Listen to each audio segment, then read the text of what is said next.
നമസ്കാരം, ഏവർക്കും അക്ഷയ കേരളമിലേക്ക് സ്വാഗതം. കേരളത്തിലെ സാമൂഹ്യ സുരക്ഷാ ക്ഷേമ പെൻഷൻ വാങ്ങുന്ന ലക്ഷക്കണക്കിന് ആളുകളെ ബാധിക്കുന്ന ചില പ്രധാനപ്പെട്ട വിവരങ്ങളാണ് ഇന്നത്തെ വീഡിയോയിൽ വിശദമായി പരിശോധിക്കുന്നത്.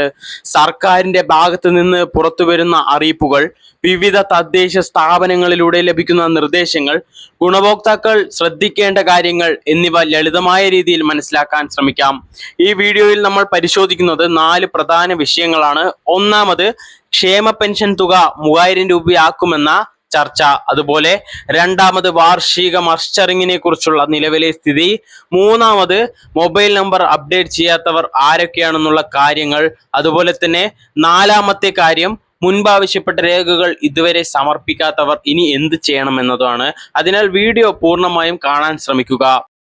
ചില ഗുണഭോക്താക്കളോട് മുൻപ് വരുമാന സർട്ടിഫിക്കറ്റ്, നോൺ റീമാരേജ് സർട്ടിഫിക്കറ്റ് തുടങ്ങിയ രേഖകൾ സമർപ്പിക്കാൻ ആവശ്യപ്പെട്ടിരുന്നു. ഇത്തരത്തിൽ വ്യക്തിഗത അറിയിപ്പ് ലഭിച്ചവർ നിർദ്ദേശിച്ച സമയത്തിനുള്ളിൽ രേഖകൾ സമർപ്പിക്കേണ്ടതായിരുന്നു. ഇതുവരെ ഇത് പൂർത്തിയാക്കാത്തവർ ബന്ധപ്പെട്ട തദ്ദേശ സ്ഥാപനവുമായി ബന്ധപ്പെട്ട ആവശ്യമായ നടപടികൾ എത്രയും വേഗം പൂർത്തിയാക്കുന്നത് നല്ലതാണ്. രേഖകൾ അപൂർണമായി തുടരുകയാണെങ്കിൽ അപേക്ഷയുടെയോ പെൻഷൻ നടപടികളുടെയോ പരിശോധന വൈകാൻ സാധ്യതയുണ്ട്. അതിനാൽ ഔദ്യോഗിക നിർദ്ദേശം പാലിക്കുന്നതാണ് ഏറ്റവും സുരക്ഷിതം. അതുപോലെ തന്നെ മൊബൈൽ നമ്പർ അപ്ഡേറ്റിനെ കുറിച്ച് നോക്കാം. ചില പ്രദേശങ്ങളിൽ സാമൂഹ്യ സുരക്ഷാ ഗുണഭോക്താക്കൾക്ക് മൊബൈൽ നമ്പർ പുതുക്കാൻ ആവശ്യപ്പെടുന്ന അറിയിപ്പുകൾ നൽകിയിട്ടുണ്ട്. ഇവിടെ ഒരു കാര്യം പ്രത്യേകം ശ്രദ്ധിക്കണം. എല്ലാ ഗുണഭോക്താക്കളും ഒരേ സമയം പഞ്ചായത്തിലേക്ക് പോയി നമ്പർ അപ്ഡേറ്റ് ചെയ്യേണ്ട സാഹചര്യം നിലവിലില്ല. ബന്ധപ്പെട്ട പഞ്ചായത്ത് അല്ലെങ്കിൽ വാർഡ് തലത്തിൽ അറിയിപ്പ് ലഭിക്കുന്നവർ മാത്രം ആവശ്യമായ നടപടി സ്വീകരിക്കേണ്ടതാണ്. അറിയിപ്പ് ലഭിച്ചാൽ നിലവിൽ ഉപയോഗിക്കുന്ന സജീവമായ മൊബൈൽ നമ്പർ നൽകുന്നതാണ് ഉചിതം. ഇതിലൂടെ ഭാവിയിൽ ലഭിക്കുന്ന സന്ദേശങ്ങളും അറിയിപ്പുകളും കൃത്യമായി ലഭിക്കാൻ സഹായമാകും. അതുപോലെ തന്നെ ഇനി വാർഷിക മസ്റ്ററിങ്ങിനെ കുറിച്ച് നോക്കാം. പല ഗുണഭോക്താക്കളും ഇപ്പോൾ തന്നെ മസ്റ്ററിങ് ആരംഭിച്ചു എന്ന ആശങ്കയിലാണ്. നിലവിൽ സംസ്ഥാന തലത്തിൽ എല്ലാവർക്കും ബാധകമായ മസ്റ്ററിങ് ആരംഭിച്ചതായി ഔദ്യോഗിക അറിയിപ്പ് വന്നിട്ടില്ല. സാധാരണയായി വർഷത്തിലെ നിശ്ചിത സമയത്താണ് മസ്റ്ററിങ് നടക്കുന്നത്. മുൻ വർഷങ്ങളിലെ രീതി പ്രകാരം ഓഗസ്റ്റ് മാസത്തേക്കാണ് നടപടികൾ ആരംഭിക്കാറുള്ളത്.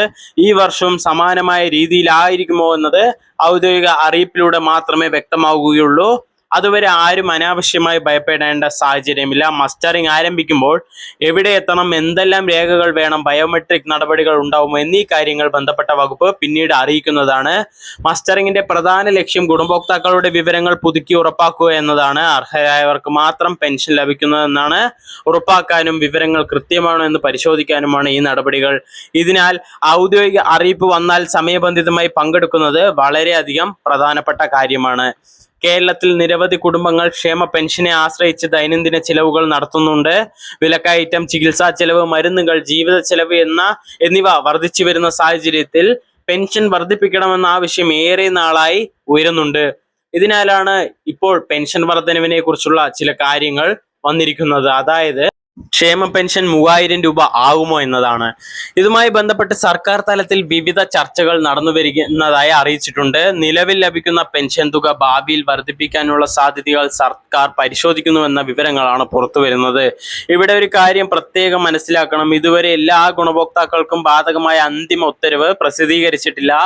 അതുകൊണ്ട് തന്നെ 3000 രൂപ ലഭിച്ചു തുടങ്ങിയ തീയതി പ്രഖ്യാപിച്ചുവെന്ന രീതിയിലുള്ള പ്രചരണങ്ങൾ വിശ്വസിക്കരുത്. എന്നാൽ പെൻഷൻ വർധനവ് സർക്കാർ പരിഗണനയിലുണ്ടെന്ന വിവരങ്ങൾ ശ്രദ്ധേയമാണ്.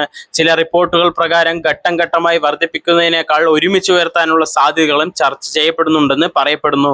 പക്ഷെ ഔദ്യോഗിക ഉത്തരവ് പുറത്തിറങ്ങുന്നതുവരെ ഇത് തീരുമാനമായ കാര്യമല്ല. അതുകൊണ്ട് സർക്കാർ ഉത്തരവുകൾ മാത്രമാണ് അന്തിമമായി പരിഗണിക്കേണ്ടത്.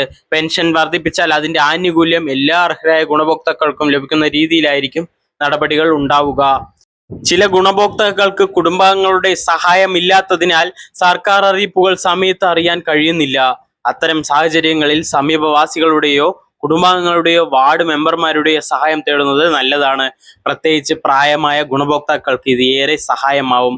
ഒരു കാര്യം കൂടി ഓർമ്മിപ്പിക്കട്ടെ, ക്ഷേമ പെൻഷനുമായി ബന്ധപ്പെട്ട ഓരോ നടപടിയും എല്ലാ ഗുണഭോക്താക്കൾക്കും ഒരേ സമയത്ത് ബാധകമാകണമെന്നില്ല. ചിലപ്പോൾ പ്രത്യേക പഞ്ചായത്തുകളിലോ മുനിസിപ്പാലിറ്റികളിലോ മാത്രമായിരിക്കും അറിയിപ്പുകൾ നൽകുന്നത്.